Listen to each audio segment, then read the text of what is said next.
je suis ravi d'être ici pour célébrer le mariage de la littérature et des boîtes de nuit.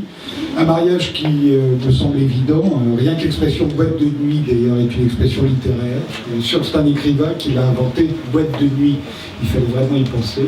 Vous remarquerez d'ailleurs que les boîtes de nuit sont des concentrés d'époque. Si vous voulez comprendre votre époque, il faut aller dans les boîtes de nuit, mais vous n'y rencontrerez jamais aucun historien. Ils ont l'air de ne pas avoir compris, pourtant que c'est là que ça se passe.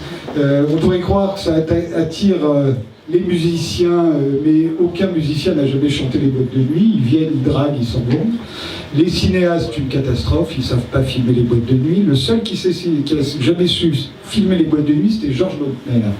L'autre, c'est moi, quand je faisais... Bon, moi, je l'ai fait pendant 8 ans, donc j'ai eu le temps de m'exercer, mais je le reconnais que personne ne m'arrive à la cheville dans le domaine, à part Georges Lautner, qui était formidable. Donc si vous procédez par élimination, les seuls, à la fin, qui ont donné leur lettre de noblesse aux boîtes de nuit sont les écrivains. Alors il y a de mauvais écrivains de boîtes de nuit, mais il y a aussi de grands écrivains de boîtes de nuit. Il y a de toute façon dans la littérature quelque chose qui se marie particulièrement avec la nuit, et il y a dans les boîtes de nuit quelque chose qui a besoin de la littérature. Donc je pense que l'idée de remettre le prix du roman de la nuit ici chez Castel, c'était une évidence. Ça fait 4 ans maintenant, je n'arrive que maintenant, j'en suis désolé, mais voilà, je suis content de vous avoir rejoint.